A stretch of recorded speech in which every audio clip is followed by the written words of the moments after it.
So next, I would like to invite up Per Lundsager, who is a very long-time wind diesel expert. He actually started his work in wind back in 1973, and there's not many people out there who can actually say they were involved in wind starting back in the 70s. But he former employee of Risø National Laboratories, which is the Denmark equivalent of NREL, so National Laboratory of Denmark, has worked in wind and specifically wind diesel power systems for 40 years now. A little scary. But he is going to talk a little bit about the European experience and then also focus in on a specific project in Cape Verde, which is a nice example of a kind of a demonstration project that was initiated and after work and success is now being implemented in a much larger context. So, Per. Thanks. Thanks for the generous introduction. And I have two comments to start with. Russell commented this morning on his accent. I don't know what to say about mine, except that's the only one I have, so you have to live with it. And if it gives any problems, ask. That's one thing. And the next thing is that the organizers asked me to talk about wind diesel in Europe, and that poses a problem because very little happens with wind diesel in Europe. That's why the title is not European wind diesel, but my impressions of what's going on in Europe. And Europe is characterized by a very wide distribution of the network, so you have sockets almost everywhere. So the incentives to make actual wind diesel in Europe is limited. Tomorrow I'll talk about a little bit about a project on an island in Estonia. And in my country we have exactly one island which is independently diesel powered. And there has been fights going on for almost 20 years about how to put a wind diesel system up there. So that proves what I'll come back to a little in a moment, that you don't need to have technical problems to ruin a wind diesel system. You can do with institutional issues. And how does Africa come into this? It comes into this in the way that a lot of European companies and development aid organizations have worked on these islands, which is an independent republic, formerly a colony of Portugal, but for the last 30, 40 years, an independent republic. How do I proceed to the next? The space bar. Huh? The space bar. I don't understand that. Oh, so simple as that. Okay, yes, thanks. The Republic is a bunch of islands, and is there any way I can point out? Sorry to bother you all the time. Right. And that one, I think. Okay, yes, okay. With some larger islands and a lot of small islands. The larger islands, all the islands are diesel powered, and they have a national utility called Electra. And as you'll see here, they have an old tradition for using wind energy. On one of the islands that are very appropriately called Sal, they used driftwood to make wind turbines to pump up seawater to lagoons where the water evaporated, and then they sold the salts from there. And here is a list of systems that has been put up, wind diesel systems, which has been put up in Cape Verde, and many of them not very successful. And I have to say that this one was my project, and that's a good example that while you are a consultant, you live off telling people what to do, but in a long life you also learn by experience what not to do. And here we didn't pay enough attention to institutional rivalries. So the system was technically okay, but it failed of lack of maintenance and lack of care for and fights between the utility and the local community who owned our system. That made us decide to work for a system that I'll talk a little bit about. The three biggest diesel grids in Cape Verde were owned by the utility. And in this case, we made sure that there were no institutional problems in that.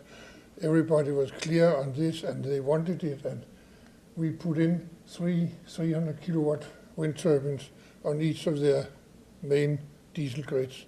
And that has worked nicely. I'll show later how nicely it worked. But we saw that we have owned small systems, prototype nature, and I have been in on this large scale maintenance staff. But there's one successful system, and that proves what Kat said recently in her presentation. It was privately owned, and there was one boss deciding who should do what, and no problem. The system worked for 8 years until it was a private hotel resort, and it worked perfectly with the same turbine that didn't work in my system until the hotel was connected to the utility grid. And with respect to the larger systems, the ones that we were responsible for, we were very proud that here we had a nation with 14% annual energy coverage. And those were in those days. Nowadays in my country, we have 22% annual wind energy penetration, so things developed. And here you have two happy wind prospectors. So you can really find places where the wind is strong in Cape Verde. Here are some examples on how the average monthly wind energy penetration went on the three grids. You can see about 5, 10, 15, 20%. And here's a funny picture, because here you have the picture of the wind turbines with one of the domestic flights in the background. And if you look out the window of the domestic flight, that's how the wind turbines look. So, and you'll see that on the larger system with a higher wind penetration, you have a lot of variation in the loads and the diesels. And we may have a chance to discuss that issue tomorrow. Then what happens then in the project where we were main consultants, we came up to 15-20% wind penetration. But the main result of it was that the utility, Electra, was so happy with the wind in their system that they have worked for almost 10 years to get funding for an increase for a second phase. And now they got the money. So now second phase is being implemented in Cape Verde. And as it says here, and this is a transcript from the African Development Bank's homepage. It would be one of the largest wind projects in Africa and the first renewable energy and so on and so forth. 30 Vestas 850 kilowatt machines will provide 25.5 megawatt. And the intentions of the nation is that 25% of local power needs are provided by renewable energy by 2012, which is pretty soon, I should say, and 50% by 2020. And it's a collaboration of African Development Bank and European interest, and that's where Europe, in a marginal role again, comes into my presentation here. Basically, it's about Africa and a nation that, just like you are doing here in Alaska, emphasizes the use of wind energy in their diesel-powered systems. So, if one should make you cannot read, that's an awful. Anyway, it says that the step 1 wind farms were successful, and therefore we expanded in phase 2. So that's it. Thank you for your attention.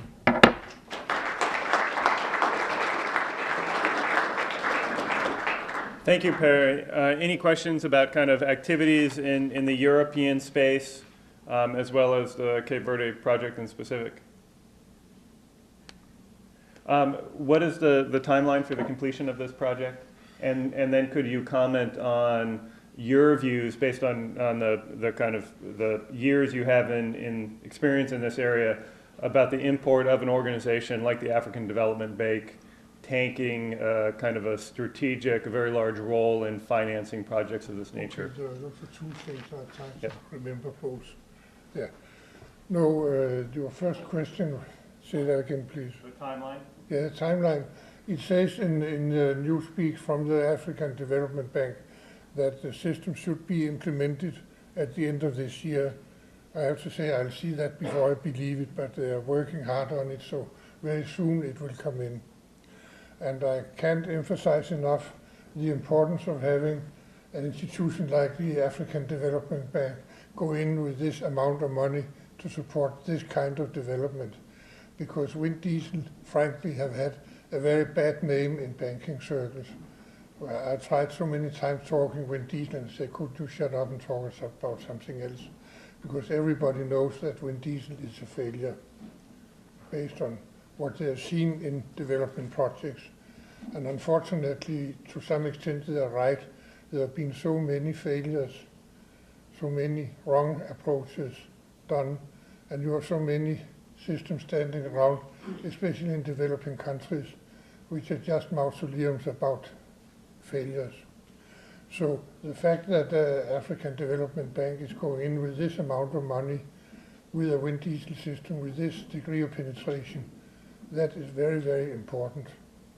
And I have to say that on a general notice that I think that the effect of Alaska going into this the way you do here ought to be an important part of providing confidence for the bankers in the big banks that they don't take that big a risk going into this. The way you can provide, hopefully, a documented track record of how to use this is very important. Thank you. Thank you, Per. Any other questions? Steve?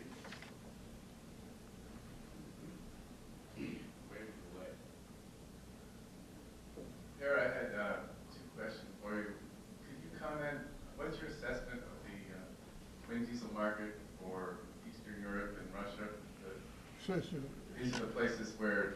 Excuse me, the wind diesel market for? Eastern Europe and Russia, and particularly the northern and remote communities. And well, you can answer that one. Well, I have to say that for the Swedish Winter Wind Conference, I was asked to give a market survey and I refused because I'm not able to do that. So in a way, that's my answer to you. I cannot give you a market. I have talked for 20 years about market potential, and the potential is big, but you don't have a market unless you have funding. And I don't know enough about Eastern Europe. I know things are coming up in Russia. Many years ago, I was involved in some starts on wind diesel test center in Moscow. But again, that fell away because of institutional fights. I know that's not exactly the answer you wanted, but that's what I can say. Okay, my other question was, what is the state of the wind diesel industry in Europe? In other words, system integrators, who are the suppliers? We don't hear too much about technology development. No, okay. There I have to say that one view graph disappeared from my presentation. I had one which listed the companies I know who are active in wind diesel in Europe. And one I remember was Enercon, who actually markets wind diesel systems. And I consider that a very credible bit, so they are active. And as you, Russell, also notes here, say they are active worldwide, also in Eastern Europe. And we have companies in Germany and Belgium and Denmark and one more country I forgot, who are active and giving offers on projects. So the European industry, I would say, is quite observant on the possibilities of the market, and they are actually trying to develop technologies for that. I don't know how many projects they have, to be honest, in the book, but they are doing a lot of bidding right now.